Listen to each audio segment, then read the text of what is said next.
लाओ भाई, चाय पिला दो गर्मा गर्म।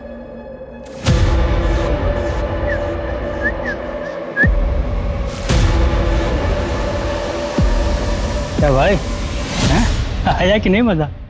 अरे कहाँ मजा आया यार। चल बताता हूँ, चाय पीते हैं। पसंद नहीं आई क्या? अच्छी थी यार, लेकिन उसकी जैसी बात नहीं थी। मजा तो सिर्फ उसी के साथ आता है। अच्छा। अरे भाई दो चाय बनाना। और गुरदीप क्या हाल है? सब बढ़िया है, बढ़िया। बैठो बैठो। हाँ बैठ। भाई चाय पिला दो इनको, आ जाओ। भाई आते वक्त एक पटाखा से मुलाकात हो गई थी। अच्छा? भाई यकीन नहीं मानेगा, अप्सरा थी अप्सरा। मर्द को छू लेना तो स्वर्ग पहुंचा दे ऐसी थी वो। वैसे तेरी अप्सरा का नाम क्या है? ममता। चंडीगढ़ वाली ममता? उस तेरी, तू कैसे जानता है उसे? अरे वो ममता को तो मैं भी जानता हूँ भाई, अप्सरा नहीं है, जादूगरनी है, जादूगरनी। मैं जब भी चंडीगढ़ जाता हूँ ना, उसी के पास तो जाता हूँ। एक दिन की जगह 2 दिन। जन्नत। अब की बार जाऊंगा ना तो पूछूंगा उससे, सबके साथ ऐसा करती है? काम है उसका मनदीप, अक्सर मजबूरी में ना सब कुछ कर लेते हैं लोग, समझा?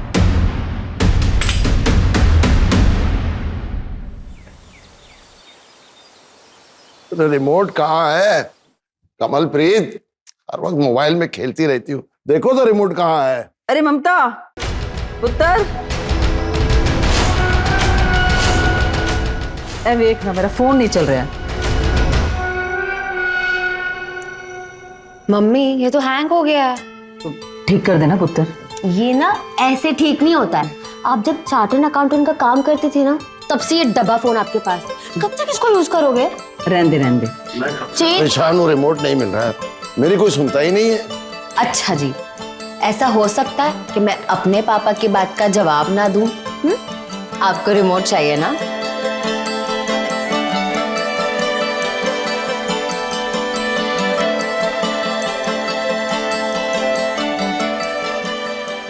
बताओ, ये पुलिस में थे, सामने रखा हुआ रिमोट तो मिलता नहीं तुमसे, बाकी केस क्या खाक सॉल्व करते थे तुम? अपने जमाने का डैशिंग ऑफिसर था, तुम्हें क्या पता? अच्छा मेरे डैशिंग पापा, आपके इंसुलिन का टाइम हो गया।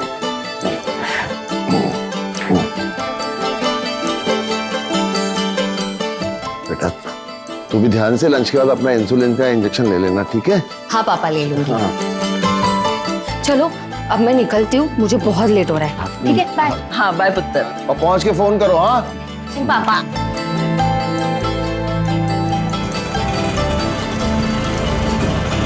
भैया बोरिवली स्टेशन।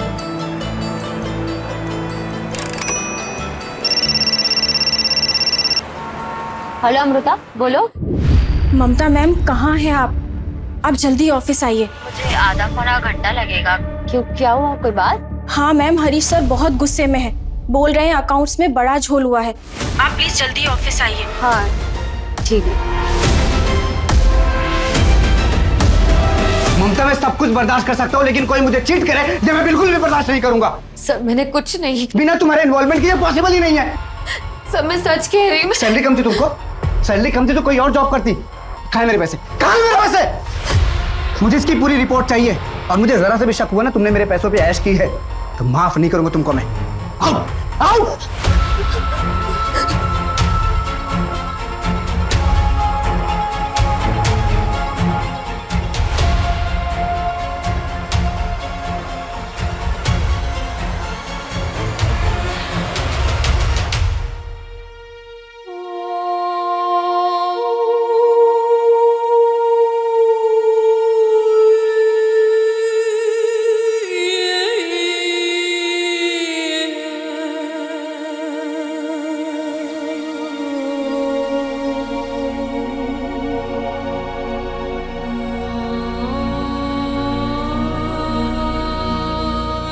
इंसुलिन तो मैंने दे दिया है, अब हार्ट चेकअप भी कर लो। लास्ट कब करवाया था? 1 साल हो गया पुत्र जी, अब तू ही समझा। मैं तो इनको ना समझा समझा कर थक गई हूँ। ठीक है, अगले हफ्ते करवा लूंगा। अगले हफ्ते नहीं, मैंने कल का अपॉइंटमेंट बुक कर दिया है आपका। कल मैं रहूं या ना रहूं, आपको जाना पड़ेगा। ठीक। मम्मी ये आपका फोन। तो बहुत बढ़िया हैगा। थैंक यू पुत्र जी, थैंक यू। मैंने सारी सेटिंग्स कर दी है, आपको कोई प्रॉब्लम नहीं होगी। ठीक है। चलो मम्मी पापा, मैं चलती हूँ, मुझे लेट हो रहा है। ठीक है बेटा। आप लोग अपना ख्याल रखना। संभाल के जाओ बेटा। बाय। बाय।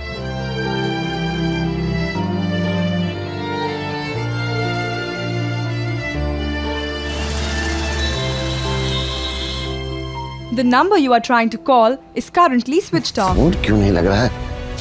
फोन लगा क्या उसका? स्विच ऑफ आ रहा है। कहाँ रह गई होगी वो? रोज तो 8 बजे आ जाती घर पे। अच्छा तुम घबरा मत, वो ऑफिस का लैंडलाइन नंबर है ना, हाँ। वहाँ लगाओ, पता करो। हो सकता है काम ज्यादा ऑफिस में तो रुक गई हो। हेलो, आपके यहाँ जो सी है ना ममता? हाँ, उसकी मम्मी बात कर रही हूँ मैं। ममता है ऑफिस में? नहीं मैडम, आज ममता मैडम तो आई नहीं। क्या? क्या हुआ, क्या कह रहे हैं? वो तो कह रहे कि वो आज ऑफिस ही नहीं आई। इंद्रजीत को फोन लगा, उसका जो असिस्टेंट है ना, उससे बात करो। नहीं आंटी, हमें लगा कि ममता मैम घर पर ही होंगी। अंकल के हार्ट का चेकअप था तो इसलिए लगा कि उन्होंने छुट्टी ली होगी। लेकिन बेटा चेकअप तो कल है।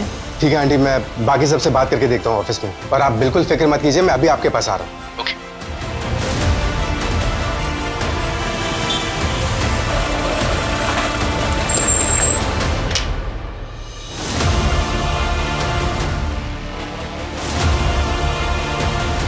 क्या हुआ बेटा? कुछ बात हुई इससे? कुछ पता चला? आंटी, मैंने ऑफिस के सारे लोगों से पूछ लिया है, किसी को भी नहीं पता कि ममता मैम कहाँ है। अरे अंकल संभालिए। अंकल संभालिए अपने आप को। अंकल मैं ठीक हूँ बेटा, ममता को देखो कहाँ चली गई। अंकल, मुझे लगता है कि हमें पुलिस के पास जाना चाहिए। पुलिस? पुलिस क्यों? उसे थोड़ी कुछ हुआ है। इंद्रजीत सही कह रहा है, मुझे कुछ ठीक नहीं लगा। उसने इंसुलिन का इंजेक्शन भी नहीं लिया, बॉक्स भी फ्रिज में पड़ा हुआ।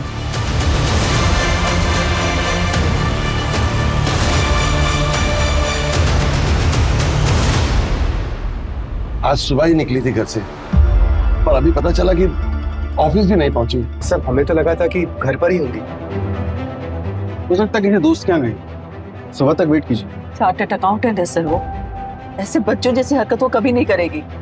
कहाँ काम करती है? ओपन स्टार कॉस्मेटिक्स में सीए। कोई बॉयफ्रेंड वगैरह? नहीं, ऐसा नहीं है, वरना हमें पता होता, वो हमसे कुछ नहीं छुपा दे। हम दोनों की देखभाल और उसका अपना काम, बस इसी में बिजी रहती है। इतनी देर तक वो आज तक कभी नहीं रुकी बाहर, कम से कम हमें बिना बताए तो कभी नहीं। तो कहे कुछ। देखिए गोखले साहब, मैं भी डिपार्टमेंट से हूँ, रिटायर्ड हूँ, तो इतना तो जरूर जानता हूँ कि शुरू का टाइम लापता लोगों को ढूंढने के लिए कितना जरूरी होता है।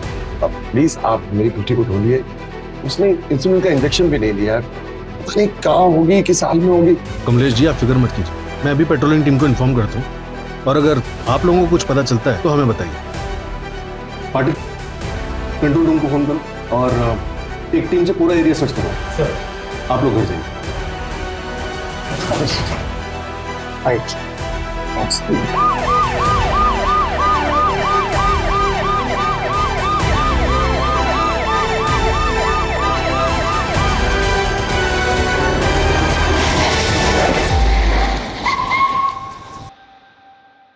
पाटिल, वो ममता सुतार मिसिंग केस को हाई प्रायोरिटी पे रखो। कमलेश जी एक्स कॉप है, सीनियर जूनियर मिला के कम से कम 10 कॉल आए होंगे मुझे रात में। सर, मैंने ऑलरेडी पता किया, ममता का फोन संतोष नगर के पास ही स्विच ऑफ हो।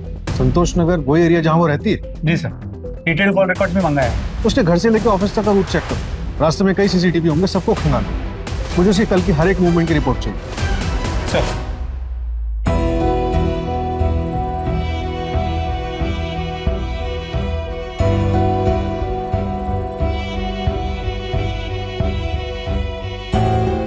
हेलो, हाँ रवि, तुम्हारी ममता मैम से बात हुई है? नहीं, उनका कुछ पता नहीं चल रहा है।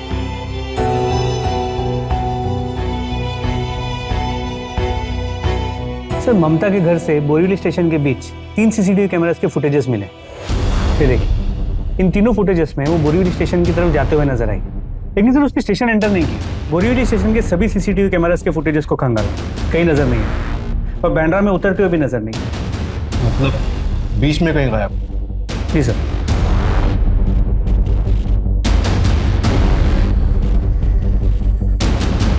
ऐसे कैसे गायब हो गई?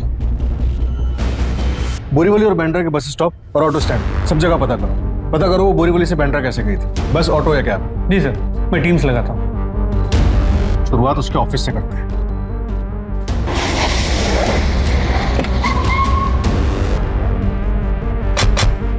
ममता घर से ऑफिस के लिए निकली लेकिन यहाँ नहीं पहुंची, क्यों? कुछ हुआ था क्या यहाँ पे उसके साथ? नहीं सर, ऐसा तो कुछ नहीं हुआ था।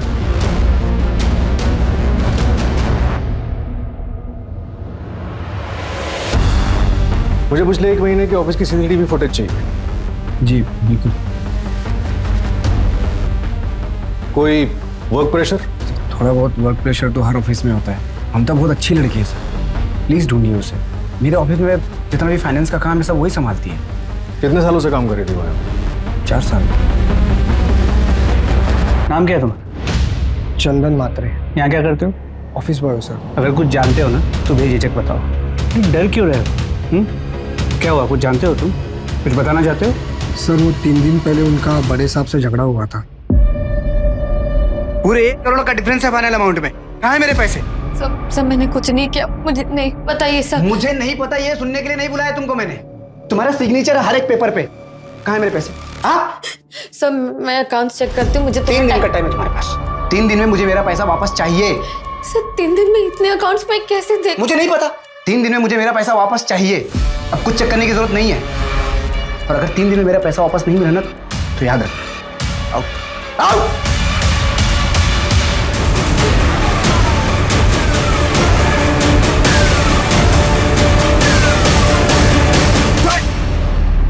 सर मैंने कुछ नहीं किया है, उल्टा ममता मेरा 1 करोड़ लेके भाग गई है, इसीलिए उसको गायब करा दिया। हाँ कहाँ है वो? सर मुझे नहीं पता कहाँ है वो। कंपनी अकाउंट में फ्रॉड करके 1 करोड़ का भागी है। आपसे ज्यादा मुझे फिक्र है उसकी। जब हमने तुझे ऑफिस में पूछा था तब क्यों नहीं बताया? सर आप लोग सामने से आए तो मैं डर गया था, सोचने का वक्त नहीं मिला। मेरे पास ऐसी कोई वजह नहीं है उसके साथ कुछ करने की। सर 1 करोड़ रुपए बहुत बड़ी वजह होती है किसी को गायब कराने के लिए। सर इसलिए तो मैं बोल रहा हूँ मैंने कुछ नहीं किया उसके साथ। और अगर फिर भी आपको लगता है कि मैंने उसके साथ कुछ किया तो साबित कीजिए, चढ़ा दीजिए फांसी मुझे।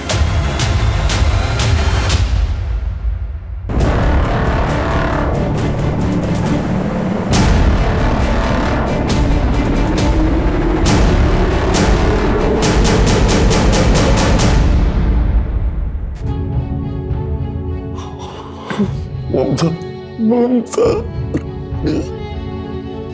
मेरे बच्चे।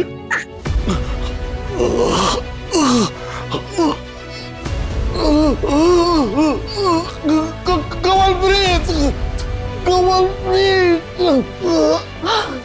क्या हुआ आपको? आराम से सांस लीजिए।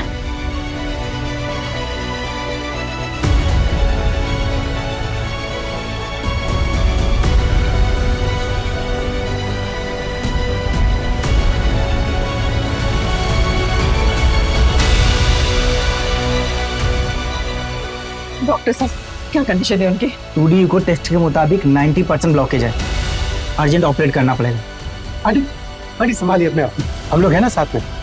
रिलैक्स, ठीक हो जाएंगे अंकल। डॉक्टर साहब आप प्रोसीजर स्टार्ट करिए। सर पता चला है कि ममता पिछले हफ्ते चंडीगढ़ गई थी। कंपनी के काम से? नहीं सर, पर्सनल। दरअसल सुतार फैमिली की दिल्ली एनसीआर में जमीन है, जिस पर ममता और उसके मामा नागेंद्र के बीच डिस्प्यूट चल रहा है। नागेंद्र जो चंडीगढ़ में रहता है वो उस जमीन को औने पौने वहां पे बेच देना चाहता है, पर इसके लिए ममता तैयार नहीं। बुलाओ उस नागेंद्र को। सर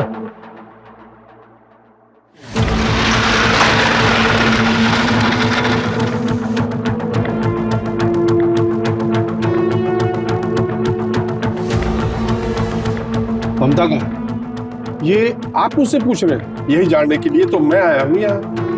प्रॉपर्टी डिस्प्यूट था ना आप लोगों का? हाँ नहीं, अभी भी है। पिछले हफ्ते आई थी वो, समझाया उसे पर मानी नहीं। फिर तो काफी बड़ा झगड़ा हुआ होगा। अब यहाँ के लिए झगड़ा कह सकते हैं, हमारे यहाँ तो बात ही वैसे करते हैं। मैंने भी बस उसे समझाया ही था, पर अभी वो नादान बच्ची है, दुनिया देखी नहीं है उसने। मामा जी ये चिल्लर के भाव तो मैं अपना प्लॉट नहीं बेचूंगी। मार्केट में क्या रेट चल रहा है मुझे अच्छे से पता है। और अगर आपको इतनी जल्दी है तो आप अपना हिस्सा बेच दो। अरे पूरी जमीन के लिए खरीदार मिल रहा है, अद्दे के लिए मिलता तो तेरे से बात करने की नौबत ही नहीं आती। और कमलप्रीत कहाँ है? वो क्यों नहीं आती बात करने? तू बच्ची है अभी, कुछ नहीं समझती। बच्ची नहीं हूँ, सीए हूँ मैं मामा जी, और मम्मी ने अपना हिस्सा मेरे नाम कर दिया है। आप भूलिए मत कि अब मैं साइनिंग अथॉरिटी हूँ, और जब तक मुझे कोई अच्छी डील नहीं मिल जाती मैं साइन नहीं करूंगी। और हाँ, मैं वापस जा रही हूँ, यही बताने आई थी। वो कब चली आई पता भी नहीं लगा। वो जैसी भी है तो मेरी बहन की बेटी ही ना, और मेरी भी बेटी जैसी है। प्लीज ढूंढिए उसे सर। वही कर रहे हैं।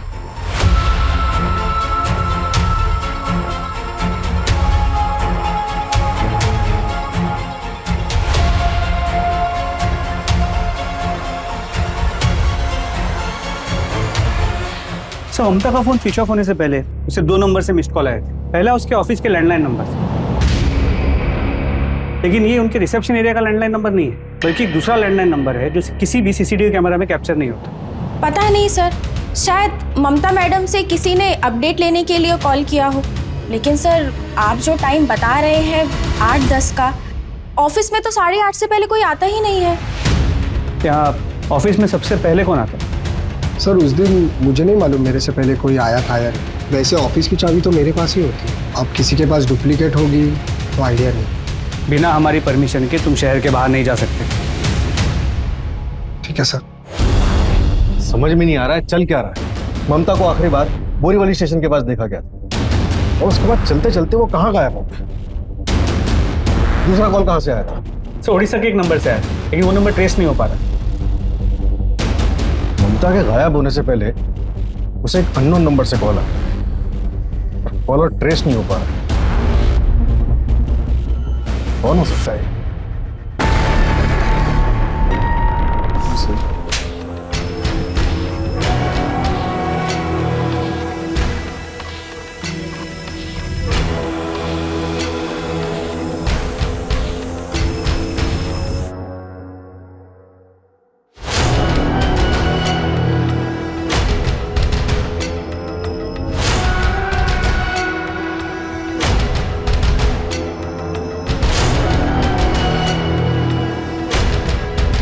सुना है कि ममता ही है आज। जा ढाबे के पीछे 101 पे है।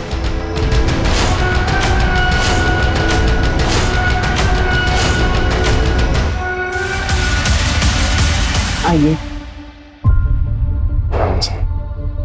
आप बैठिए, मैं 10 मिनट में जाके गर्मा गर्म खिचड़ी बना के लाती हूँ, फिर आप खा के अपने कमरे में जाके आराम कर लें।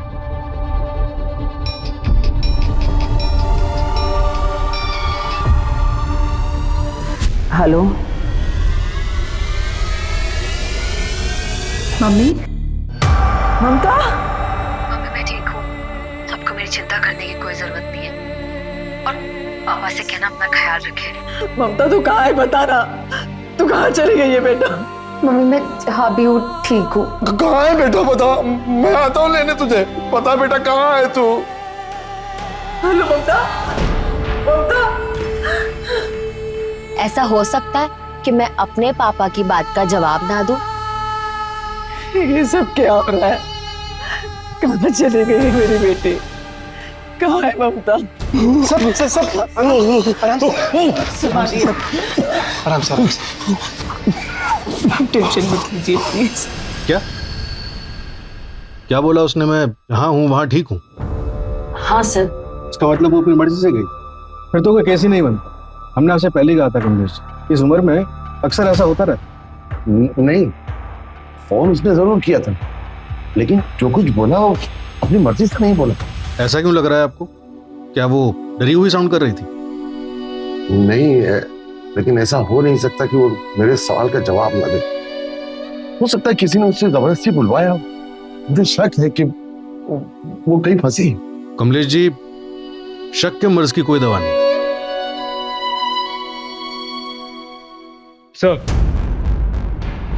सर नंबर ट्रेस हो गया, नया नंबर चंडीगढ़ में एक्टिव है।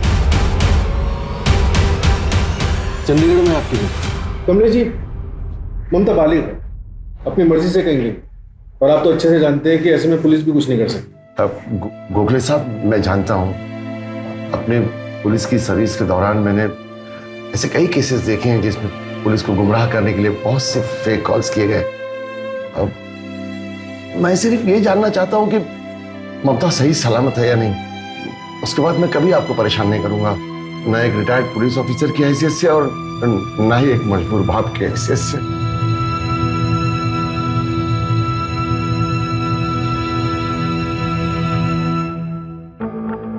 सर काफी धक्का लगा, उम्मीद नहीं की होगी कि उनकी बेटी ऐसा करेगी। पाटिल एक काम करो, चंडीगढ़ पुलिस से कांटेक्ट करो, देखो क्या पता चलता है। लेकिन सर, ओके सर।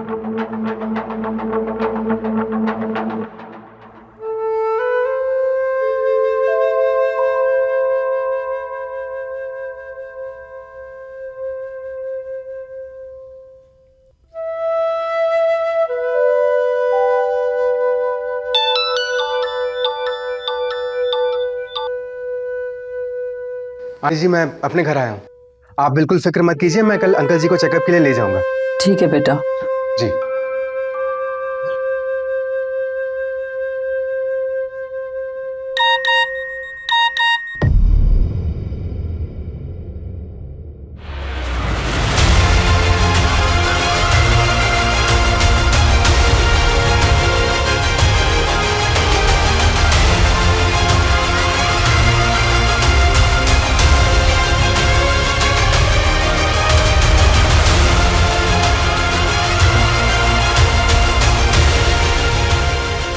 ये सब क्या कर रही है? वो वापस ना आए तो ही ठीक है। अच्छा हो उसने ये सब यहाँ नहीं किया। छी! नहीं, ये सच नहीं है, ये फोटो सच नहीं है। मेरी ममता ऐसा नहीं कर सकती, मेरी बेटी ऐसा कर ही नहीं सकती, ये सच नहीं है, ये सच नहीं है। समझ में नहीं आ रहा या तो दिखाई नहीं दे रहा है, ये क्या है? हमारी बेटी प्रोस्टिट्यूट बन गई है, मुझे तो सोच कर भी घिन आती है। गलत सोच रही हो तुम, आप सब गलत सोच रहे हैं। ढूंढ के लाइए उसे, ममता ऐसा नहीं कर सकती, मेरी बेटी ऐसा नहीं कर सकती।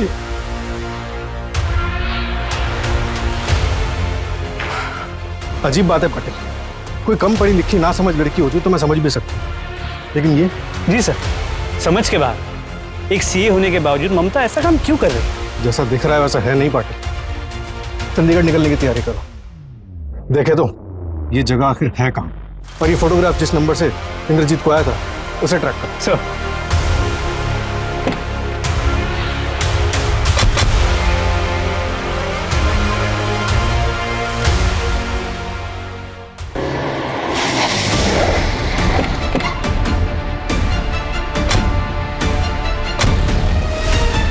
यही ढाबा है, आसपास पूछताछ करो।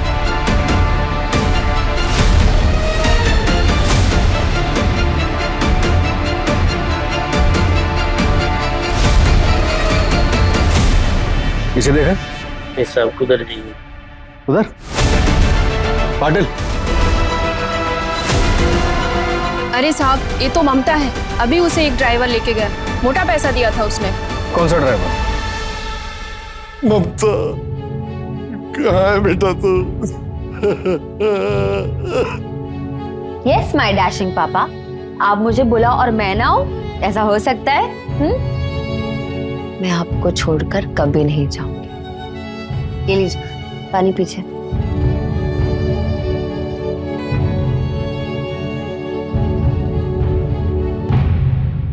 ममता, ममता, ममता, बच्चे, ममता, ममता।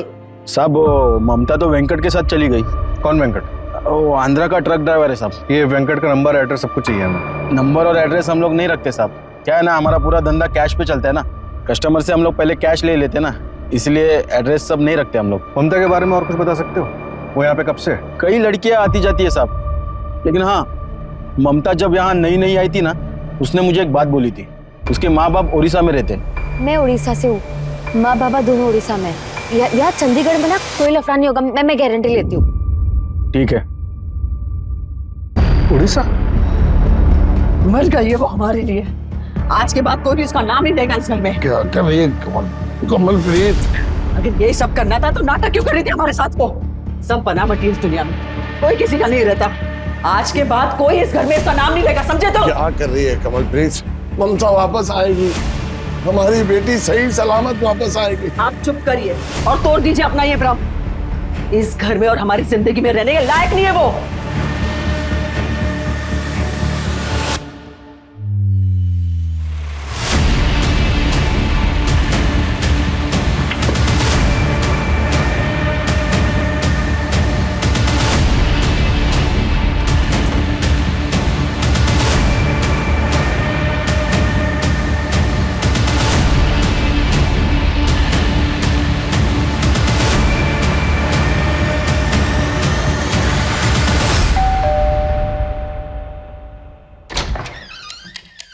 नमस्ते जी, क्या ये ममता का घर है?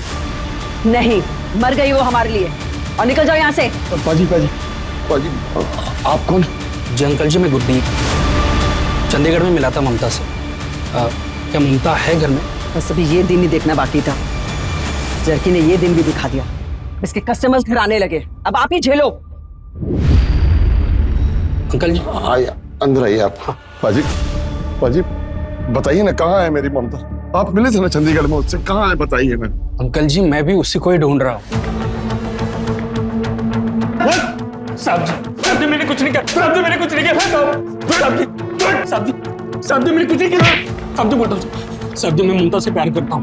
पता नहीं अचानक से वो कहाँ चली गई साहब। यहाँ कैसे पहुंचा? साहब, मैंने चंडीगढ़ में सुना कि मुंबई की पुलिस ममता को ढूंढने आई थी। तो वहां से पता चला कि उसका पूरा नाम ममता सुतार है और वो मुंबई की रहने वाली है। तो मुंबई चला आया साहब। 20 दिन लग गए साहब उसका एड्रेस ढूंढने में। ये देख, 23 नवंबर 2022 से गायब है ममता। आखिरी बार कब मिला था उससे? ये किसकी फोटो है साहब? ये मेरी ममता की तरह साहब। देख, मेरे साथ नाटक किया ना तो सारे कल पुर्जे खोल दूंगा तेरे ट्रक की तरह यहीं पर। ये कौन सा खेल खेल रहे हो साहब आप मेरे साथ? मेरी ममता की तरह साहब, मेरी ममता को ढूंढिए। ये देख ना, ये कौन है? ये मेरी ममता की फोटो नहीं है साहब जी। ये नहीं है मेरी ममता। मेरे पास उसकी फोटो है, वो सबसे अलग है साहब। ये वो नहीं है।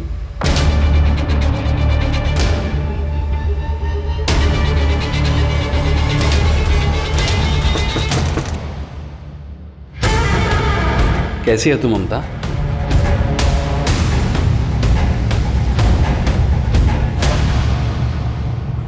चलिए साहब। नहीं नहीं, रहने दे, बैठ इधर, बैठना।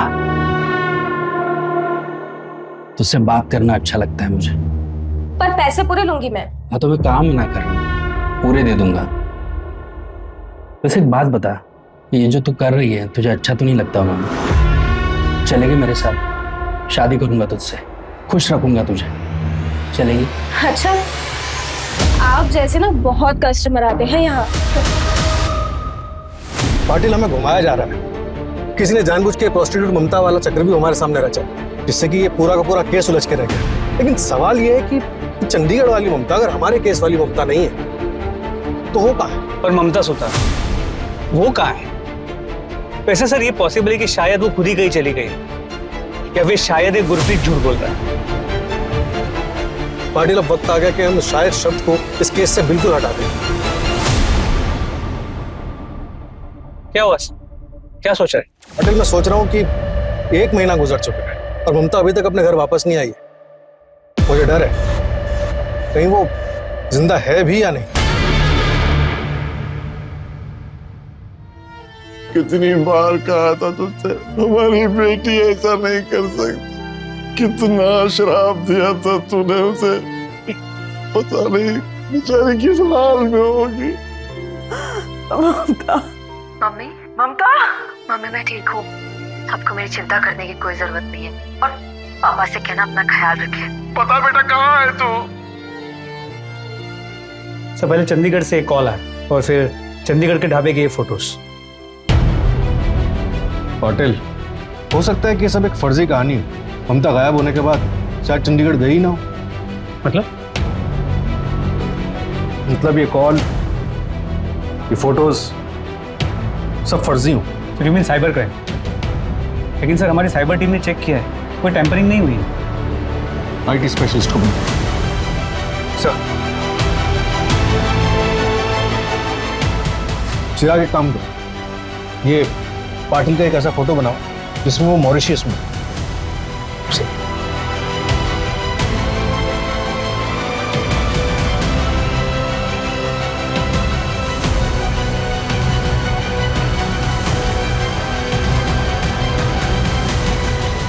अब एक काम करो, पाटिल का एक ऐसा वीडियो बनाओ जिसमें वो बोल रहा है, मैं ठीक हूं, आप कैसे हो?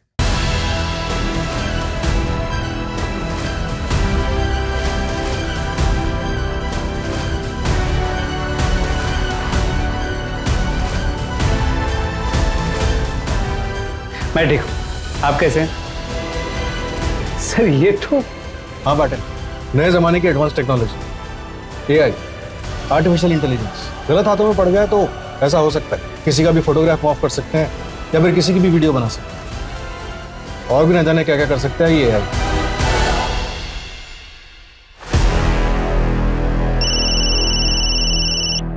हेलो साहब, यहाँ बीच में कुछ मिला है, जल्दी आइए आप लोग। ठीक है, हम आ रहे।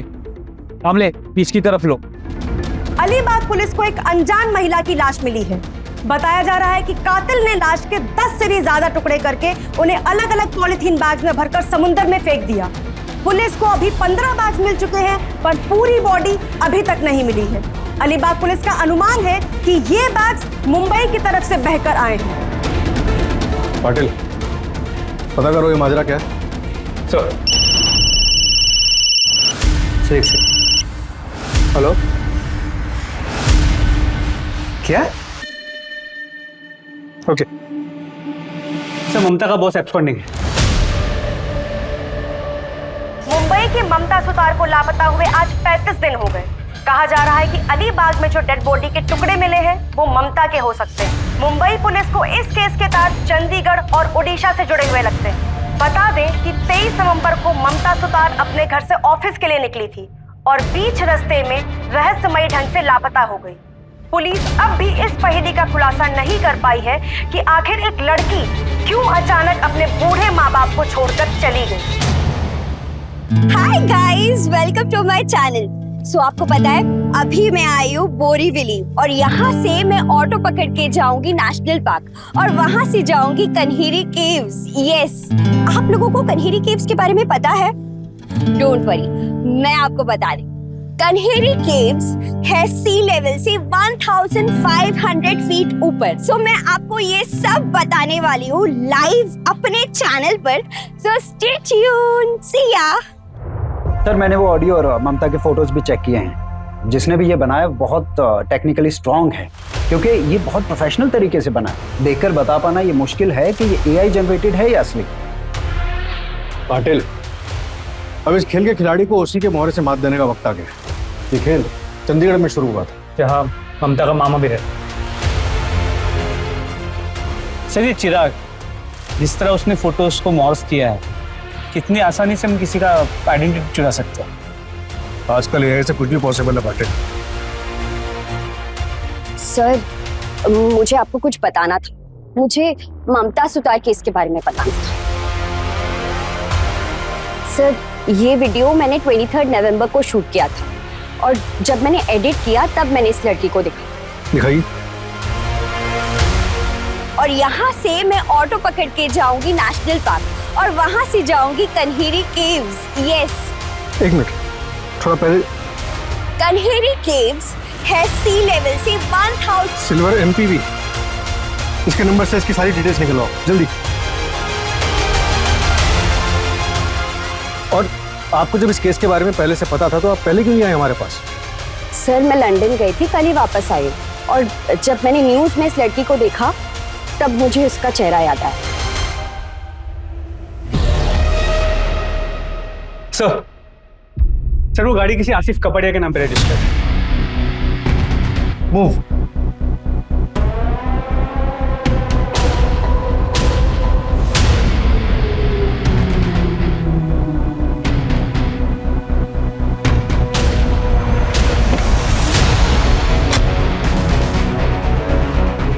सर, आतिश कपड़िया एक IT इंजीनियर है MNC, अभी घर से ऑफिस के लिए निकला।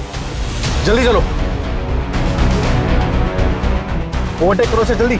आगे चलो, आगे चलो, फास्ट फास्ट फास्ट। यस,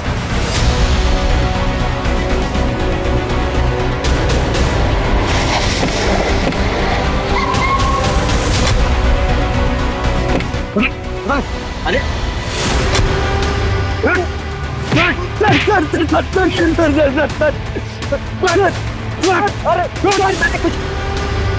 मैंने कुछ नहीं किया सर। हुआ क्या सर? ममता सुतार कहाँ है वो? कौन ममता सर? कौन ममता? ये संतोष नगर का है। आखिरी बार तेरी गाड़ी में देखी थी, बोल कहाँ है वो? सर, ये गाड़ी मेरी है, लेकिन नहीं जानते वहाँ कैसे पहुंचे सर। तलाशी उसी गाड़ी। सर,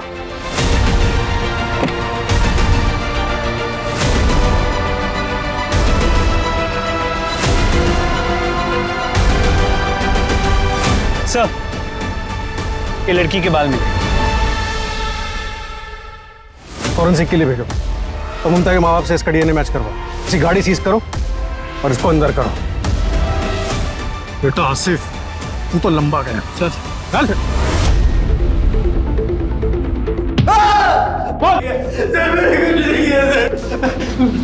कहाँ है ममता? क्या किया तूने उसके साथ? मैं नहीं जानता था। इतना तोड़ा इसे, लेकिन फिर भी ये कह रहा है कि कुछ नहीं पता। सर हो ही नहीं सकता। सीसीटीवी कैमरा में साफ ममता उसकी गाड़ी में बैठती हुई नजर आई। उसके कार की डिक्की में बालों के सैंपल भी मिले। मोटी चमड़ी, जब तक मुंह नहीं खोलता तोड़ते रहो इसे। और वो अलीबाग से जो बॉडी के पार्ट्स मिले थे उसका क्या हुआ? सर इसे फोरेंसिक के लिए भेजा। जैसे ही रिपोर्ट आता है मैं कोऑर्डिनेट करता हूँ। Sir excuse. हेलो, क्या उसी कंपनी में तो ममता भी काम करती है? पूरी हिस्ट्री निकालो उसको। सर इस आसिफ का बैकग्राउंड चेक करने बोला था। पता चला उसकी वाइफ ओपाल कॉस्मेटिक्स में काम करती है, ममता के ऑफिस में। कौन है इसकी वाइफ?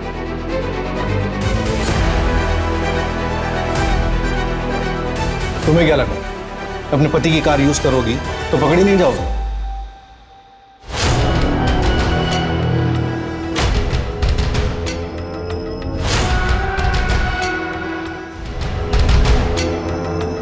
Hello ma'am.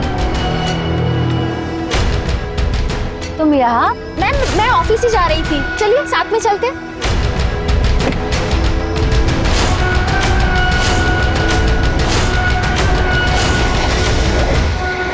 यहाँ क्यों रोक दिया? एक्चुअली एक फ्रेंड को पिकअप करना है।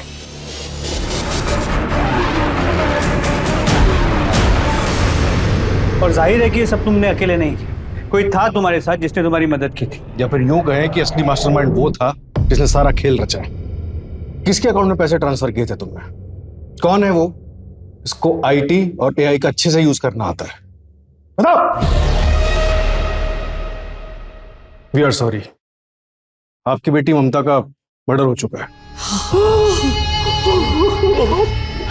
अंकल जी संभालिए अपने आप को। ममता के साथ ऐसा नहीं हो सकता। लेकिन सर, ममता मैम का मर्डर किया किसने? नाटक खत्म हो गया, चले। चल। सर तुमने मारा मेरी बेटी को। तुमने मारा। संभालिए अपने आप को।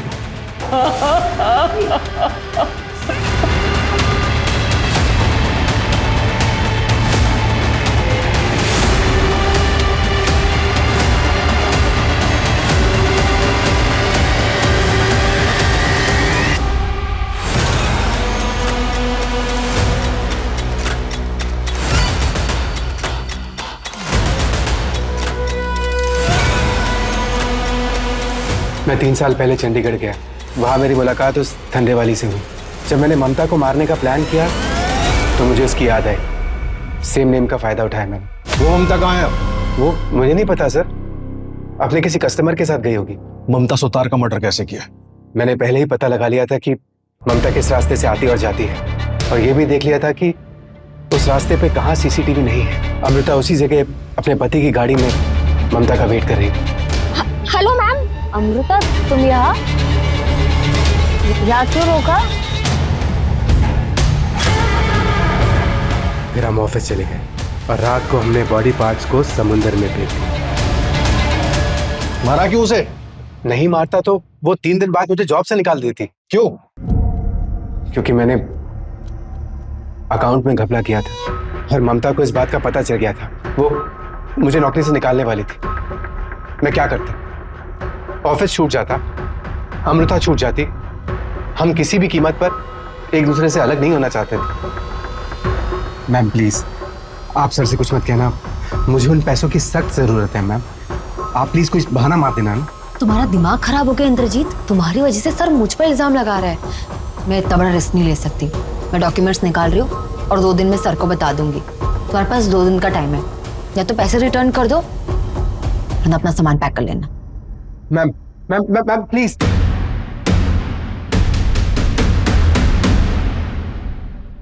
तूने उन बूढ़े माँ बाप की भावनाओं के साथ भी खिलवाड़ किया। थोड़ी सी भी इंसानियत बाकी है तुझमें या मर गई है? पर मुझे बस अपनी नौकरी बचानी थी। मेरे माँ बाप भी बूढ़े हैं। सबसे पहले उनके बारे में सोचूंगा ना। मुझे किसी और के माँ बाप से क्या लेना देना। इतनी चिंता होती है अपने बूढ़े माँ बाप की तो एक क्राइम नहीं करता। अब जेल में सड़ेगा तो कहां से रखेगा उनका ख्याल। ये सब कुछ क्राइम करने से पहले सोचना चाहिए था, क्राइम करने के बाद नहीं। इंद्रजीत ने जुर्म की शुरुआत महीनों पहले ही कर दी थी। तो कंपनी के अकाउंट्स में हेरफेर करता रहा और अमृता उसके हर काम पर पर्दा डालती रही। ममता उन दोनों के रिश्ते और कंपनी में चल रहे हेर फेर से पूरी तरह अनजान थी। वो नहीं जानती थी वो एक गलत आदमी को दूसरा मौका दे रही। इंद्रजीत ने इस मौके का इस्तेमाल किया और अमृता के साथ साजिश रचकर उसने ममता को बहुत बुरी मौत दी। इंद्रजीत चाहता तो अपने पहले अपराध की माफी मांग सकता था, लेकिन अपने छोटे गुनाह को छुपाने के लिए उसने एक बड़े गुनाह का सहारा लिया और अमृता ने उसके हर गुनाह में उसका बराबर साथ दिया। क्राइम पेट्रोल की स्पेशल सीरीज में आज हम आपके सामने एक ऐसा केस लेकर आए हैं जिससे कहूं कि उल्टा चल रहा था तो गलत नहीं होगा। एक आदमी खुद को अपराधी बता रहा था, पर जिससे अपराध साबित हो ऐसा हमें कुछ भी नहीं मिला, ना सबूत ना कोई डेड बॉडी।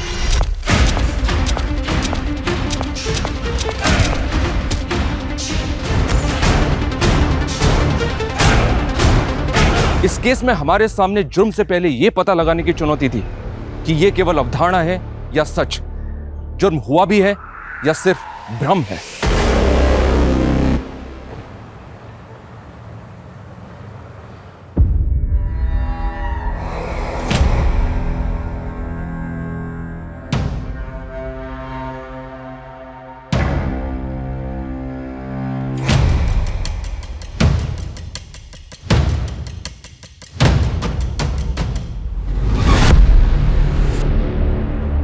रुस्तम, रुस्तम, कमरे में कोई है रुस्तम? अरे क्या? मुझे आवाज आई है किसी की, मैंने महसूस किया है। नादिया कौन है यहाँ? कोई भी तो नहीं है। ठीक, मैं बोल रही हूँ ना, मुझे महसूस हुआ है। तुम उठ के देखो ना। देखता हूँ।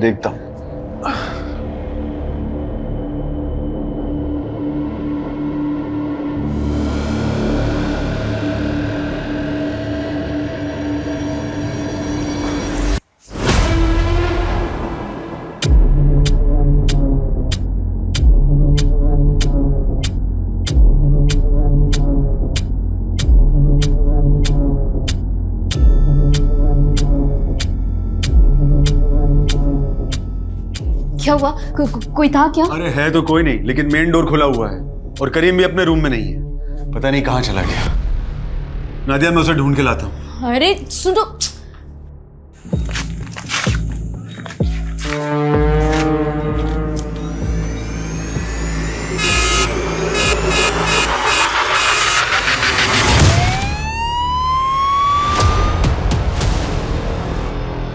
आराम से, थोड़ा सा दर्द होगा, आराम से आराम से।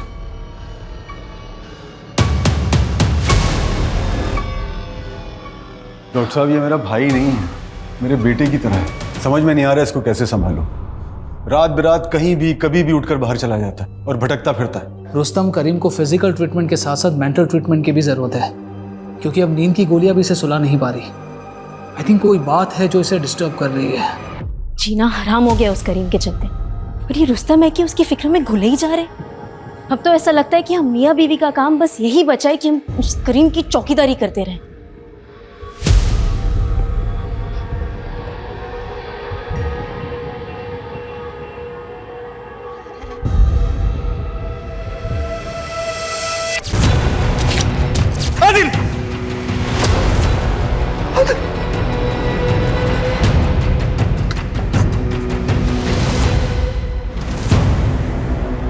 भाई आज जो सुमित सर ने बजाई है ना अनमोल की, यार मजा ही आ गया भाई।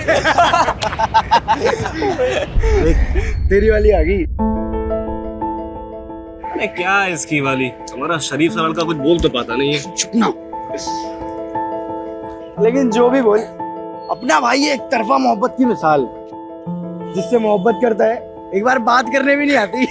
अबे वो तो पढ़ाई चल रही है, वरना 2 मिनट लगेगा इसे सेट करने में।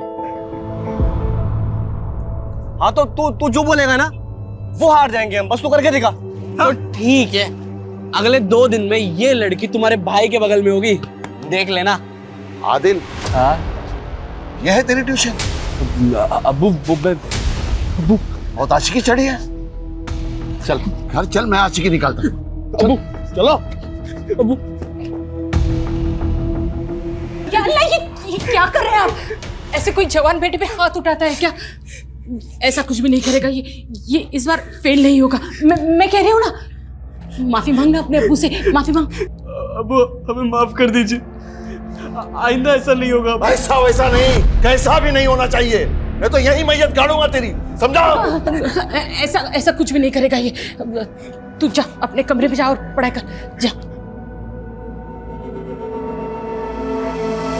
लगता है इसके अब्बू ने अच्छे से श्रृंगार करके भेजा इसको। नहीं रोशन, लगता है उनको बहू पसंद नहीं आई।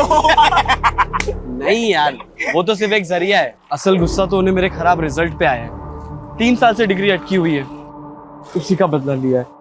तो आदिल डिग्री क्लियर कर, नहीं तो जिस हिसाब से भड़ास उतरी है ना, अगली बार उतरी ना तो टिकट कट जाएगा तेरा।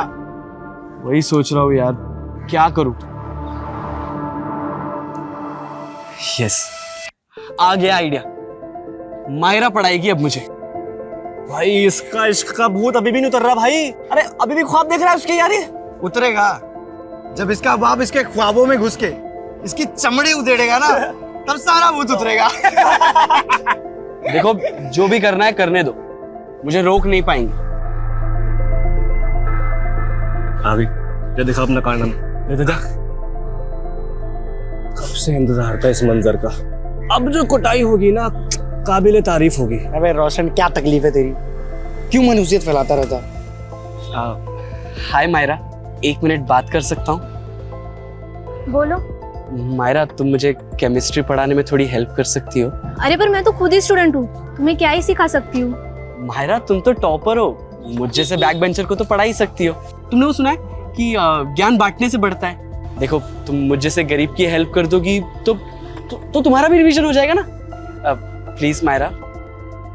अच्छा ठीक है, कल कॉलेज के बाद से शुरू करते हैं। चलेगा, थैंक यू।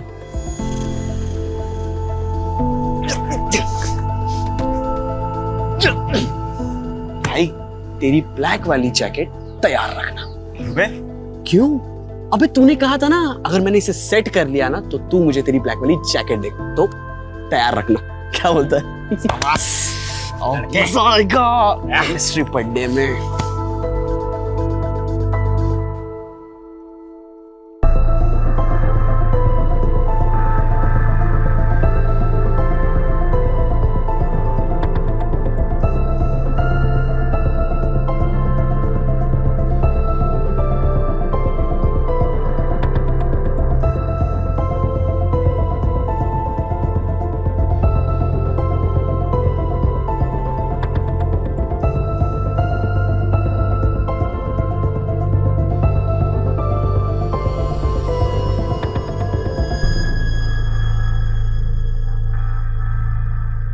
देखिए आदिल अब बच्चा नहीं रहा, अब उसके साथ इतनी सख्ती से क्यों पेश आते हैं? उसके अच्छे के लिए, ताकि वो सही रास्ते पे रहे।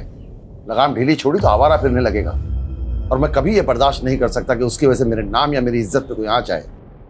अम्मी अब्बू, क्या बात है? किस बात की खुशी है?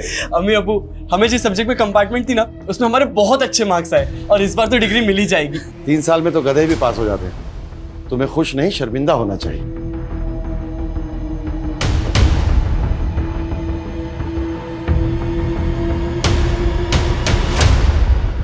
दिन भर अब्बू के ताने सुन सुन के हमें खुद से नफरत होने लगी है।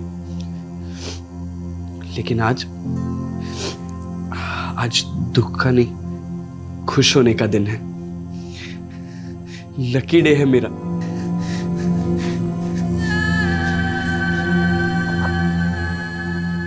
तुम मेरे लाइफ में गुड लक बन के आई हो। मैं तुम्हें अपने से दूर नहीं होने दूंगा। बहुत जल्दी ही मैं तुम्हें अपने दिल की बात बताऊंगा, प्रपोज करूंगा।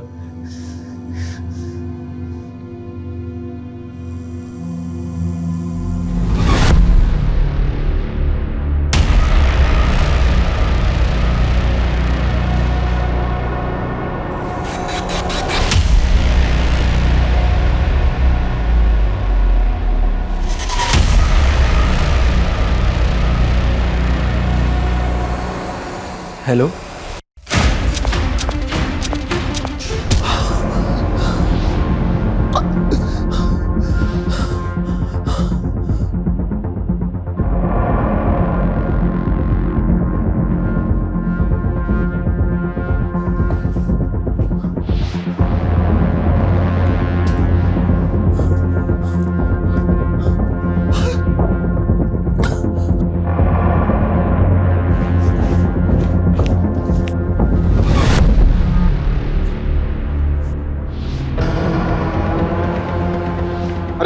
अरे सुनो सुनो सुनो, अरे ये ग्लूकोज की बोतल, ये हॉस्पिटल के कपड़े, यहाँ कहाँ जा रहे हो? इंस्पेक्टर साहब से मिलना है मुझे। अरे नहीं नहीं सुनो, बात करनी है। नहीं नहीं सुनो सुनो, इंस्पेक्टर साहब से मिलना है मुझे। अरे छोड़िए, अरे बात करनी है मुझे। अरे आप समझ क्यों नहीं रहे हैं? मुझे सीनियर इंस्पेक्टर से बात करनी है। अगर आप नहीं करवाएंगे तो मैं खुद उनसे बात कर लूंगा। कहाँ है उनका कैबिन? करिए। कहाँ है उनका? हाँ? अरे क्या बदतमीजी है ये, हैं?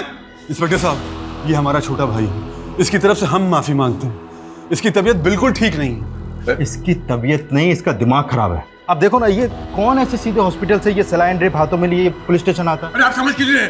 मुझे उनसे कुछ बताना है उनको। क्योंकि जल्दी बात करनी है। चुप रहिए, मुझे बताना है उनको, क्योंकि सीनियर इंस्पेक्टर से बात करनी है।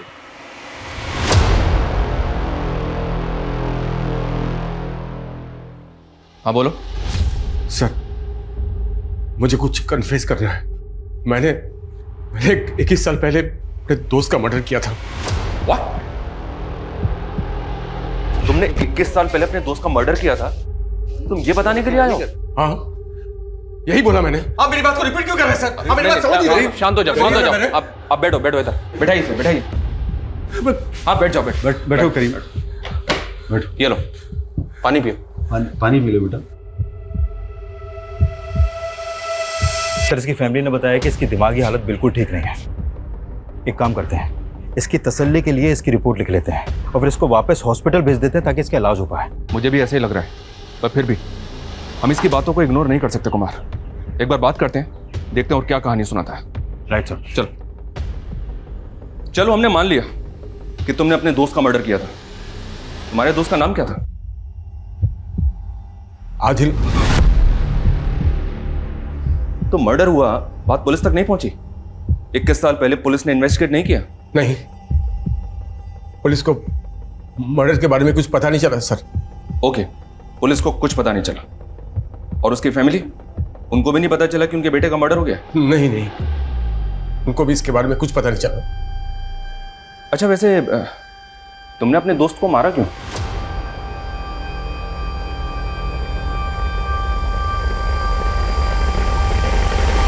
सर, ये कुछ भी बोल रहा है।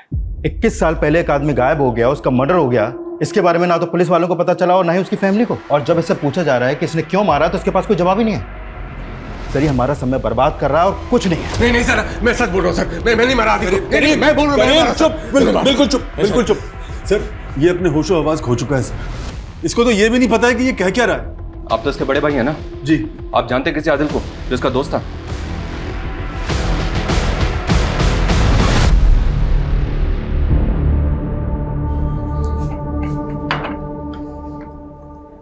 मैं सोच रही थी कि आदिल को वापस बुलाना चाहिए।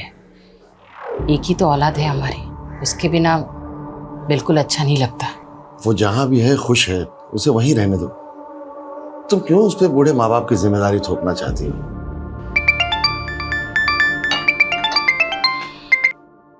हेलो, कौन? क्या? जी जी जी, मैं आ रहा हूँ, मैं आ रहा हूँ। किसका फोन था? वो पुलिस स्टेशन से फोन आया था, उन्होंने मुझे वहां बुलाया। पर क्यों? पता नहीं, ये तो वहां जाकर ही मालूम होगा। मैं कुर्ता पहन के।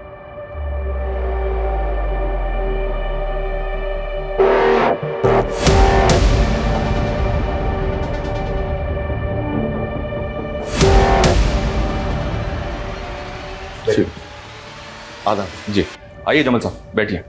जी शुक्रिया। कैसे हैं आप? जी मैं क्या बात है, क्यों बुलाया आपने मुझे? जमाल साहब, दरअसल आपके बेटे आदिल के बारे में कुछ बात करनी है आपसे। आदिल के बारे में? क्यों, क्या हुआ? वो ठीक तो है ना? हाँ वो ठीक है, आप प्लीज घबराइए मत। रूटीन इंक्वायरी और कुछ नहीं। ओके, आदिल कहाँ है आजकल? बेंगलुरु में। लेकिन आप ये सब क्यों पूछ रहे हैं? उसका नंबर दे सकते हैं आप? हाँ जी हाँ। हाँ प्लीज।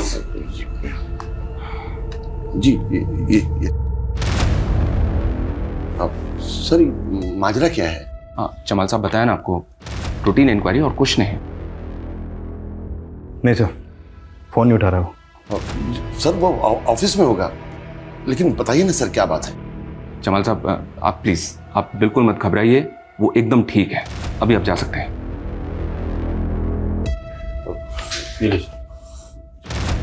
खुदा हाफिज। हाँ, खुदा हाफिज। सर करीम कह रहा है कि उसने 21 साल पहले आदिल का मर्डर कर दिया था, लेकिन इनके हिसाब से तो आदिल सही सलामत है, बेंगलुरु में जॉब कर रहा है वो अभी।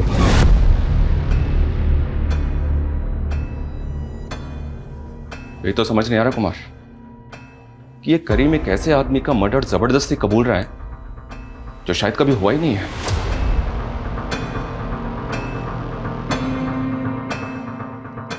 तुम्हारा दिमाग खराब हो गया है। एक बात मेरी ध्यान से सुन लो, 21 साल पहले कुछ नहीं हुआ। नहीं भाईजान, मैंने मारा आदिल को, मैंने कत्ल किया आदिल का।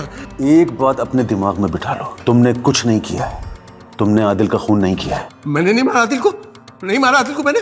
तो किसने मारा आदिल को? किसने मारा? बिल्कुल चुप।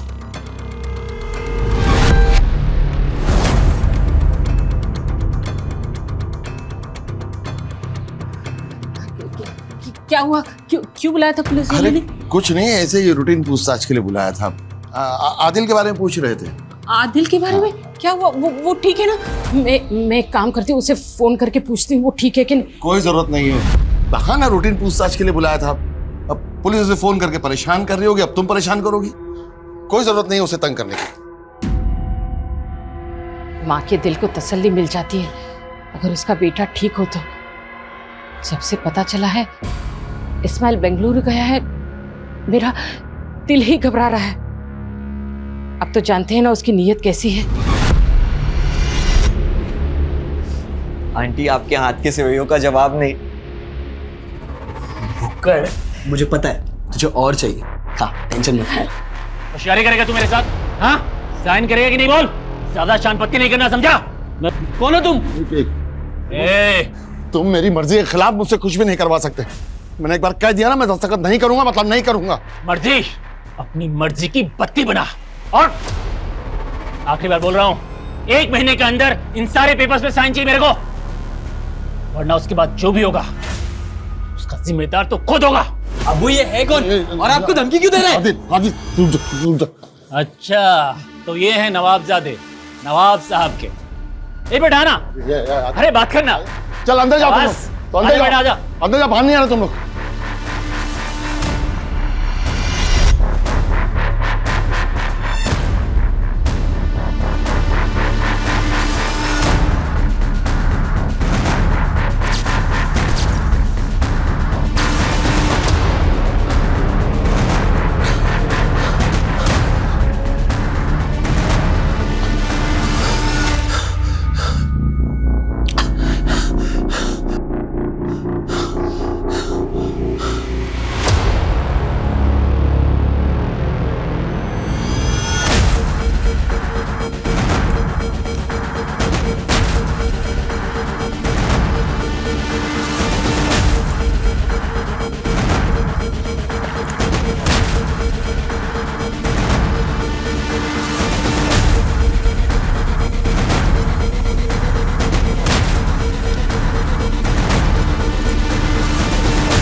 मैं बोल रहा हूं सर, मैंने ही आदिल का मर्डर किया, अपने इसी हाथों से मारा है उसे। आप मेरी बात का विश्वास क्यों नहीं कर रहे? आप मुझे अरेस्ट क्यों नहीं कर रहे सर? करीम, जो मर्डर तुमने 21 साल पहले किया था, आज क्यों कन्फेस कर रहे हो उसे? रीजन क्या है? नींद नहीं आती मुझे सर। वो आदिल मुझे सोने नहीं देता। जिंदा मुर्दा 24 घंटों मेरी आंखों के सामने रहता है सर। आदिल जिंदा है, उसे कुछ नहीं हुआ है, वो ठीक है एकदम। बेंगलुरु में है। नहीं सर, बेंगलुरु नहीं, वो यहाँ आदर्श नगर में है। 21 साल पहले मैंने खुद उसकी लाश को अपने हाथों से दफनाया था।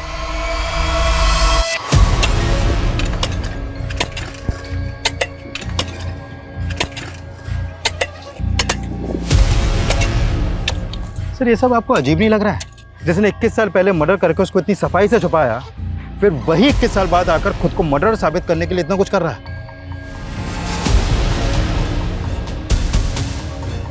एक मिनट रुको, कुछ भी नहीं है। क्या? कुछ भी नहीं है यहाँ पे? इधर आओ, इधर आओ। यहाँ तो कुछ भी नहीं है। अब ऐसे कैसे हो सकता है सर? 21 साल पहले मैंने खुद हाथों से दफनाया था सर। अरे दफनाया था तो कहाँ है वो? यहाँ तो कुछ भी नहीं है। तुम्हारे सामने खुदवाया ना? है वो यहाँ पे? नहीं ना? सर इधर आइए, इधर मेरे साथ आइए सर, आइए यहाँ आइए। यहाँ हम दोनों यहाँ मिले थे सर, फिर यहाँ से वो भागा, यहाँ भागा, यहाँ पर भागा सर। मैं इसको यहाँ पकड़ा सर, सर पे वार किया, मार दिया सर। मुझे समझ में नहीं आया मैं क्या करूँ। इधर से पकड़ा, हाथ से पकड़ा। अरे दफना दिया था तो कहाँ गया वो? यहाँ तो कुछ भी नहीं है। अच्छा चलो ठीक है, हम मान लेते हैं कि तुमने उसको मार के यहाँ पे दफना दिया, तो तुमने उसको मारा क्यों? मोटिव क्या था तुम्हारा? बोलो, क्या मोटिव था तुम्हारा?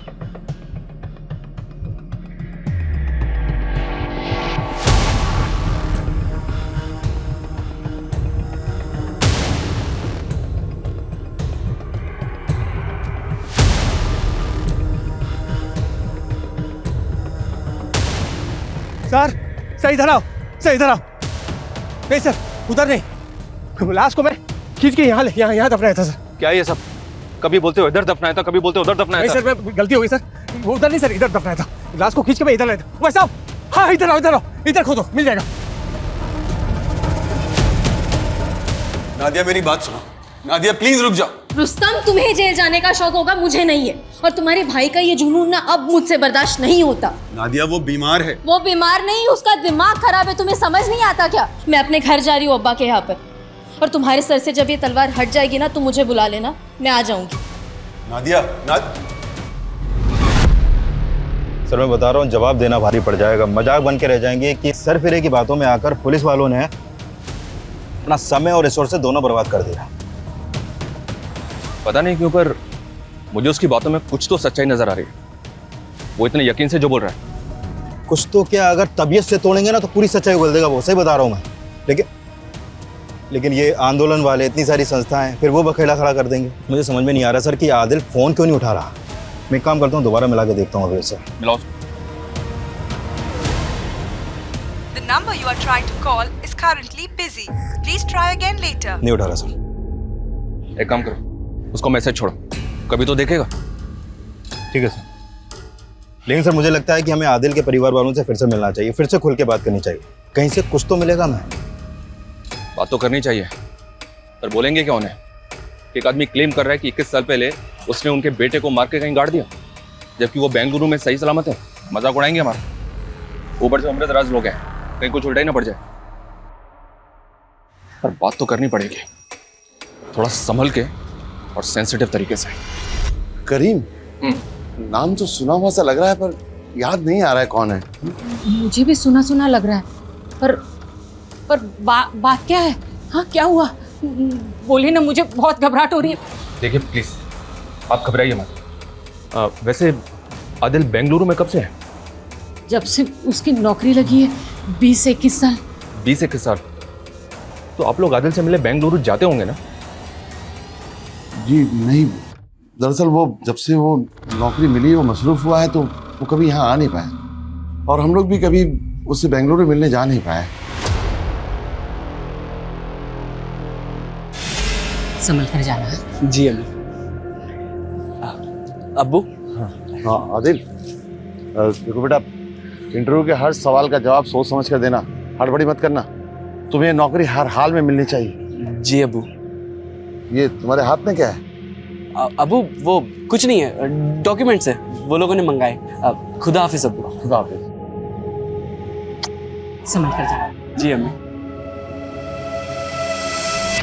उसके बाद मिले तो होंगे ना आप अपने बेटे से? नहीं, कहाँ मिले। वो बेंगलुरु गया, उसे नौकरी मिल गई, उसके काम में इतना मशरूफ हो गया कि यहाँ आ ही नहीं पाया। बहुत बड़ी जगह नौकरी कर रहा है ना वो, फोन करने के लिए भी टाइम नहीं मिलता उसे। आदिल कैसा है तू? बड़े दिनों बाद फोन किया तूने। मैं कब से तेरे फोन का इंतजार कर रही थी। तू ठीक है ना? जी अम्मी, काम ही इतना है कि वक्त ही नहीं मिलता। 12-12 घंटे काम करो, फिर घर जाकर सफाई, खाना, कपड़े सब खुद ही को करना पड़ता है। फिर वो बेंगलुरु का ही होके रह गया। तो मतलब आपने अपने बेटे को 20 साल पहले देखा था और उसके बाद से आप अपने बेटे से मिले ही नहीं? नहीं, कभी कभार फोन पे बात होती है, उसका निगाह भी हो गया। अब उसे एक बच्चा भी है। पर आप लोग ये सब क्यों पूछ रहे हैं? वो ठीक तो है ना? हाँ हाँ ठीक है, खुश है, क्या होगा उसे? आप लोग क्यों खामखा उल्टे से सवाल जवाब करके हमें परेशान कर रहे हैं? प्लीज जाइए आप। अरे लेकिन बात, प्लीज जाइए, प्लीज प्लीज जाइए यहाँ से।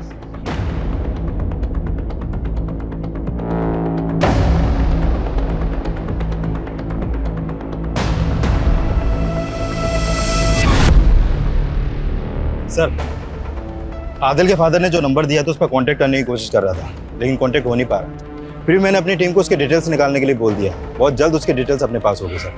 लेकिन सर, मुझे आदिल के माँ बाप की ऐसी हालत देखकर बड़ा बुरा लगा। मतलब एक बच्चे का अपने माँ बाप को 21 साल पहले ऐसे किनारा कर देना, इतना अजीब केस मैंने अपने करियर में कभी नहीं देखा सर। अच्छा,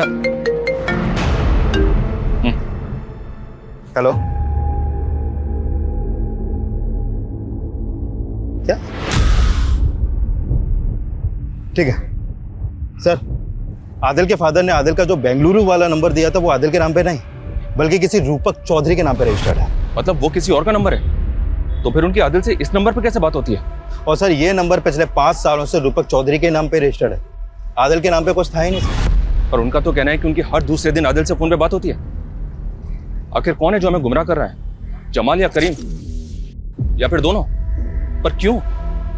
और ये आदिल है कहाँ? तो हो सकता है आदिल जिस तरह से 21 साल पहले अपने माँ बाप को छोड़ के गया, एक बार भी मिलने नहीं आया उनसे, तो शायद फोन पे भी बात नहीं होती होगी। लेकिन उसके माँ बाप बेचारे ये सदमा सह नहीं पाए और ये भ्रम पाल के बैठे हैं कि उनके बेटे से हर दूसरे दिन बात होती है। जो भी है पता तो करना होगा। और 21 साल पहले ही सही, आदिल का कोई तो बेस्ट फ्रेंड होगा जो शायद आज भी उसके साथ टच में हो, और वो जानता हो कि आदिल कहाँ है। और ये भी पता करो कि आदिल के अपने माँ बाप के साथ रिलेशन कैसे थे। अगर ऐसा क्या हुआ था कि जो नौकरी लगने के 21 साल बाद भी एक बेटे ने अपने माँ बाप की खबर तक नहीं ली।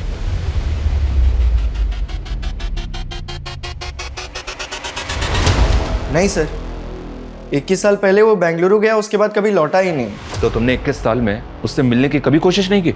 अंकल आंटी ने उसका नया बेंगलुरु का नंबर दिया था, पर वो रॉन्ग निकला। मैंने कई सोशल मीडिया पे भी उसे ढूंढने की कोशिश की, पर वो कहीं मिला नहीं। तुम आदिल के दोस्त करीम को जानते हो?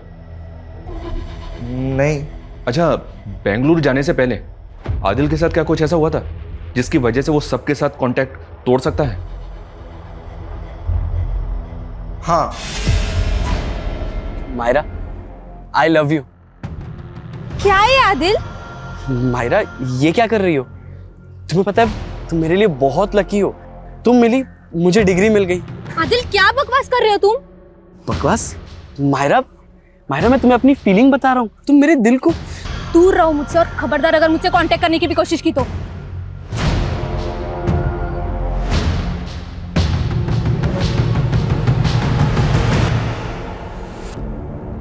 आदिल, तू दिल छोटा मत कर यार, सिर्फ मायरा ही थोड़ी है दुनिया में।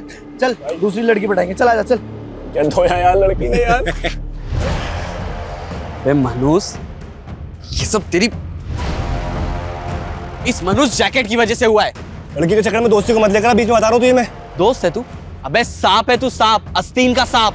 तू निकाले सांप का सारा उधार। साले फकीर, पैसे वैसे है नहीं, लड़की पटाएगा। पैसे चाहिए? हाँ दे, पैसे चाहिए हैं। रोशन ने उसके बाद हम दोनों से कोई वास्ता नहीं रखा। फिर आदिल का कॉल आया कि उसका किसी कंपनी में इंटरव्यू है। Are you sure? पक्का आदिल का ही फोन आया था? हाँ सर, उसके 1-2 दिन बाद उसने कॉल भी किया कि उसकी उस कंपनी में जॉब लग गई है, और वहाँ एक उसका दोस्त है विशाल, वो उसी के साथ रहता है। उसने विशाल के बारे में तुम्हें भी बताया था? हाँ। तुम जाओ। जी। विशाल वो आखिरी आदमी है जिसके साथ आदिल बेंगलुरु में टच में था। इस विशाल की कांटेक्ट डिटेल्स निकालो तुरंत। हो सकता है कि उसको पता हो कि आदिल कहाँ है। Okay sir. तब तक इस रोशन की खबर लेते हैं। सर, आप गड़े हुए मुर्दे क्यों उखाड़ रहे हो? वो बचपना था, झगड़ा हुआ, खत्म हुआ। खत्म हुआ नहीं ना, बाकी का हिसाब तो तुम बाद में करने वाले थे। हिसाब किससे करवाया? खुद किया या किसी से करवाया? आदिल की सुपारी करीम को दी थी ना तूने? सर, वो तो मैंने गुस्से में बोल दिया था, और मैं किसी करीम को नहीं जानता। और सर, वो सुपारी, आदिल का मर्डर हो गया क्या? देख रोशन, इस केस में ना गड़े मुर्दे ऑलरेडी उखाड़ने शुरू हो गए हैं। अब तू अपनी तरफ के मुर्दे उखाड़। अगर हम अपनी पे आ गए ना तो मुर्दे के साथ साथ जिंदे भी उखड़ जाएंगे। चल बोल। हाँ सर, आदिल का और मेरा किस्सा खत्म नहीं हुआ था। मुझे नीचा दिखाने के अलावा तेरे पास कोई काम नहीं है ना? मेरा बाप मुझे मारता है, मैं पढ़ाई में जीरो हूँ, अब तो वो लड़की ने मुझे चाटे मारे। यही सारे ताने सुनाने आया ना तुम? नहीं भाई, मैं एक काम करना, तू बहुत शर्त लगाता है ना, चल एक आखिरी शर्त लगाते। कैसी शर्त? वही जिस लड़की ने मुझे चाटे मारे ना, जिसके तूने बहुत मजे लिए, उस लड़की के मुंह से मैं लूं पर सारी दुनिया देखे, उससे पहले तू देखेगा। मतलब? चल दिखा, आजा।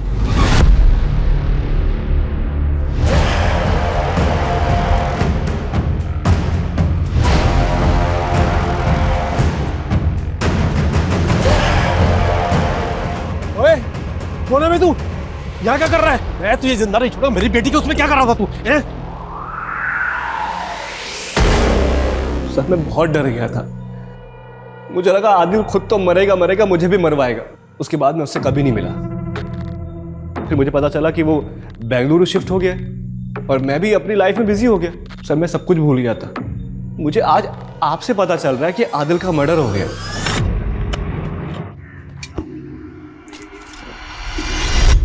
सर हो सकता है माहिरा के फादर ने आदिल के साथ कुछ किया हो, जिसकी वजह से वो आज तक गायब है। पॉसिबल है कुमार, पता लगाओ। अगर माहिरा और उसके बाप का आदिल के गायब होने में कोई हाथ है तो। Okay sir. लेकिन एक बात समझ में नहीं आ रही, आदिल की फैमिली और फ्रेंड्स के मुताबिक कोई करीम था भी यकीन से नहीं कह सकते, तो फिर क्यों ये करीम एक मर्डर का इल्जाम जबरदस्ती अपने सर पे ले रहा है? आदिल के बारे में कुछ और जानकारी मिली? सर डायरेक्ट तो नहीं है, लेकिन इनडायरेक्ट कह सकते हैं। एक्चुअली आदिल के फादर के पास काफ़ी ज़मीन थी जो उन्होंने अपने छोटे भाई के नाम ट्रांसफ़र कर दी। अब उनके पास सिर्फ वो एक घर ही बचा है जहाँ पर वो अभी रहते हैं। क्यों? ऐसा क्यों किया? अपने लिए ना सही, अपने इकलौते बेटे के लिए भी कुछ नहीं रखा।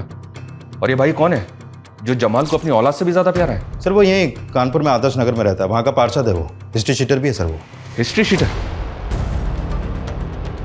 इस एंगल से हमें कोई लीड मिल सकती है कुमार?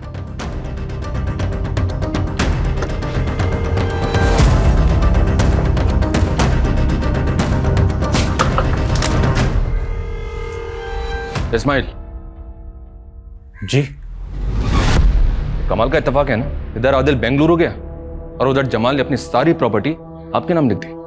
वही प्रॉपर्टी जिसके लिए कई बार झगड़ा भी हो चुका था। झगड़ा नहीं हुआ था, हाँ बहस जरूर हुई थी। और फिर जो चीज़ मेरी थी वो तो उसे वापस करनी थी। आप लोग समझे नहीं, दरअसल वो बुढ़ा मेरे बाप की नाजायज औलाद है और नाजायज तरीके से उसने सब कुछ हासिल किया था और फिर मैंने अपने जायज तरीके अपनाए हैं और जो चीज़ मेरी थी उसे वापस हासिल कर लिया। इसमें गलत क्या है? अभी तक आदिल के बारे में जितनी भी जानकारी मिली है उससे तो यही लगता है कि अगर सचमुच उसका मर्डर हुआ है तो मर्डर का मोटिव बहुत लोगों के पास है। माहिरा का बाप रोशन, आदिल का खुद का बाप, जबकि मर्डर करीम कबूल कर रहा है। पर वो ऐसा क्यों कर रहा है? उसका तो कुछ मोटिव भी नजर नहीं आ रहा है। पर जो भी हो, अब इन सब लोगों से साफ साफ बात करने का वक्त आ गया है।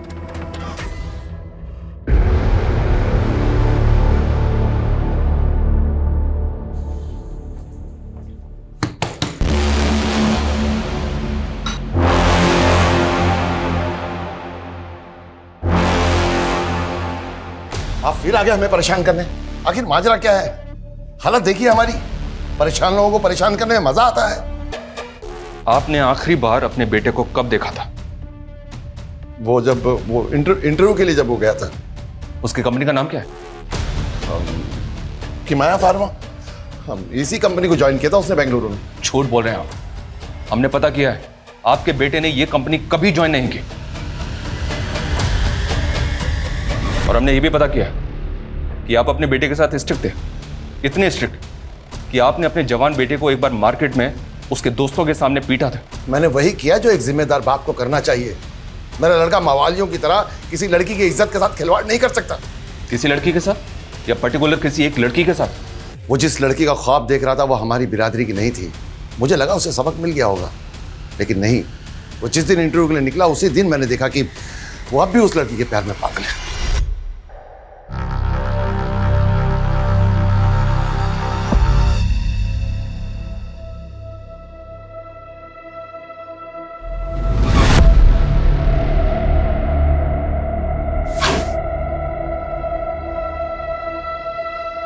क्या आपको कुछ चाहिए क्या? क्या हुआ? ये क्या है?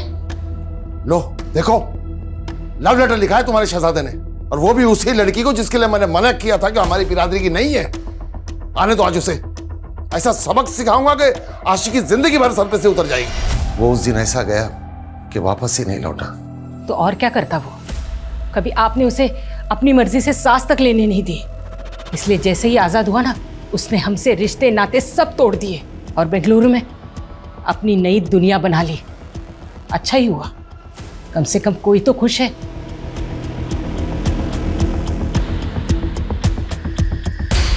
देखिए सर, ऑलमोस्ट 21 साल हो चुके हैं मुझे आदिल को देखे हुए।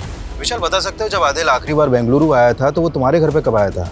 क्योंकि यहाँ उसने ये बताया कि जब वो इंटरव्यू देने बेंगलुरु गया था तो वो तुम्हारे यहाँ रुका था। मेरे घर रुका था? नहीं सर, वो तो कभी मेरे घर आया ही नहीं सर। और जब से मैंने कानपुर छोड़ा है मैं अभी तक उससे मिला ही नहीं हूँ सर। तो ये कैसे पॉसिबल है? आप क्यों आदिल के बारे में बेवजह और बेतुके सवाल पूछ के हमें परेशान कर रहे हैं? परेशान तो हम भी हो रहे हैं, क्योंकि एक आदमी है जो हमारे सामने आकर खुद ये कबूल कर रहा है कि उसने 21 साल पहले आपके बेटे को मार के यहीं आदर्श नगर में गाड़ दिया।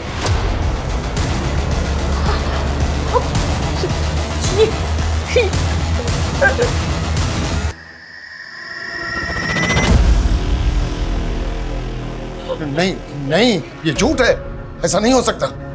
रहीम साहब ने मुझसे कहा है कि आदिल बेंगलुरु में खुश है, अपनी बीवी बच्चों के साथ अच्छी जिंदगी जी रहा है। ये सही नहीं है, और वो जो भी है ना, आपको बेवकूफ बना रहा है। नहीं, उनके खिलाफ एक लफ्ज नहीं। बुरे वक्त में वही हमारा सहारा बने थे, उन्होंने हमें राह दिखाई। नहीं तो 21 साल तक हम दोनों का आदिल के बगैर गुजारना नामुमकिन था। ऐसी कौन सी राह दिखाई उन्होंने आपको, और उनका क्या कहना है इस बारे में?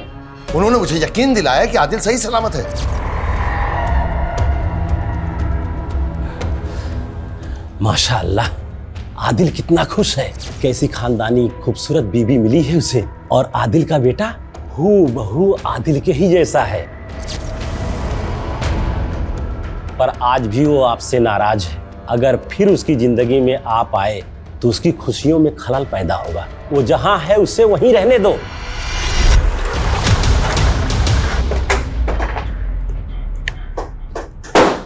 जी हाँ, मैं ही माहिरा का बाबू। बोलिए क्या काम है? आदिल को तो जानते हैं ना आप, जिसे आपने 21 साल पहले अपनी बेटी माहिरा का वीडियो बनाते हुए पकड़ा था। हाँ याद है, उसको कैसे भूल सकता हूँ मैं। ओए, कौन है मैं? तू यहाँ क्या कर रहा है? मैं तुझे जिंदा नहीं छोड़ा। मेरी बेटी को उसमें क्या कर रहा था तू? तो फिर आपने अपनी धमकी को सच साबित कर दिया और आदिल को जान से मार दिया है ना? मैं तो उसको उसी दिन मार देता अगर वो बचकर नहीं भागता। आपकी बेटी माहिरा कहाँ अभी? मेरी बेटी माहिरा 1 साल पहले रुखसत हो गई है। हम इतने में ही सब्र करके खुश थे कि आदिल जहां है खुश है, और आज आप बता रहे हैं कि 21 साल पहले किसी करीम नाम के इंसान ने आदिल का कत्ल कर दिया। कौन है ये करीम? फोटो देखो। ये है करीम, ये उसकी अभी की फोटो है, और ये 20 साल पहले की फोटो है। जानते हैं आप इसे?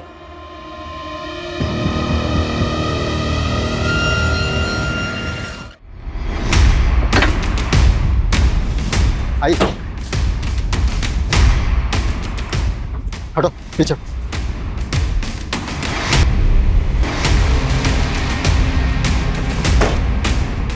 पीछे हटो।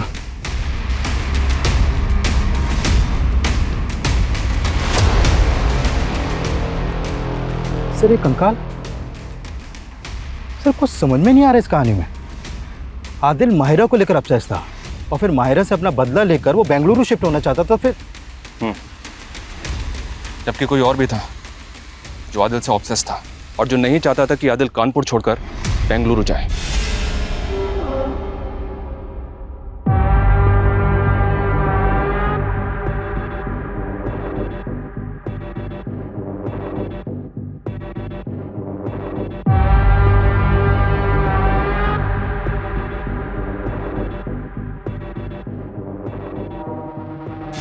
इक्कीस साल पहले उस दिन करीम ने आदिल को यहीं बुलाया था। बैंगलोर? तू मुझे छोड़ के बैंगलोर जा रहा है? और हमारा रिश्ता? रिश्ता? कौन सी दुनिया में है तू?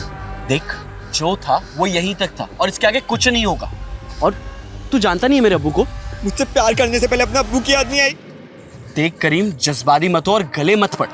तुझे भी पता है मुझे लड़का लड़की दोनों में इंटरेस्ट है, लेकिन आज न कल मुझे भी तो घर बसाना है, शादी करनी है। तुझे भी पहले से पता है कि मेरा इंटरेस्ट सिर्फ तुझ में।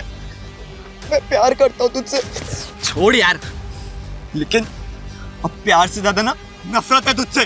तो अच्छी बात है ना, तुझे भूलने में आसानी होगी। यार करीम, मैं जा रहा हूँ। कहाँ जा रहे तू? तू मुझे छोड़ के जाएगा? तू मुझे छोड़ के जाएगा? आदिल के अम्मी और अब्बू और आदिल के दोस्तों को जो कॉल्स गए थे आदिल की तरफ से, वो सारे कॉल्स करीम ने किए थे। उसने सबको विश्वास दिला दिया था कि आदिल बेंगलुरु की एक बड़ी कंपनी में जॉब कर रहा है और सब ठीक है।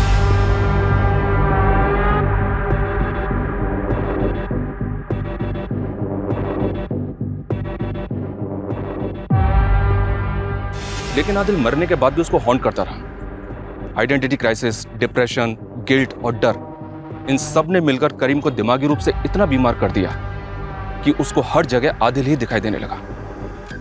करीम का जुर्म उसे सताने लगा, और वो भी इतना कि जो जुर्म उसने 21 साल पहले किया था, 21 साल बाद उसी जुर्म को उसने खुद सामने से आकर कबूल किया।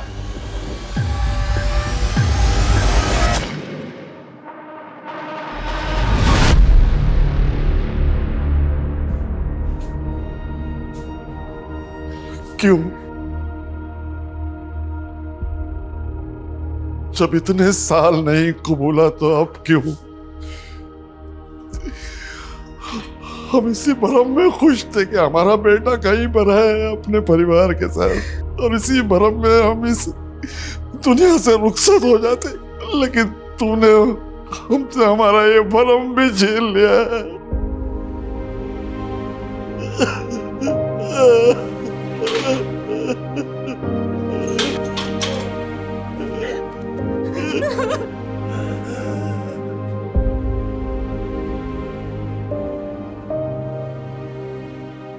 करीम के छलावे और काजी के बहकावे के बावजूद आदिल के माता पिता को यह एहसास था कि उनका बेटा अब इस दुनिया में नहीं है, पर फिर भी उन्होंने इस झूठ और इस पर भ्रम पैदा करने वाली कहानी पर विश्वास किया, क्योंकि भ्रम ही सही पर यह उनको जिंदा रहने में मदद दे रहा था।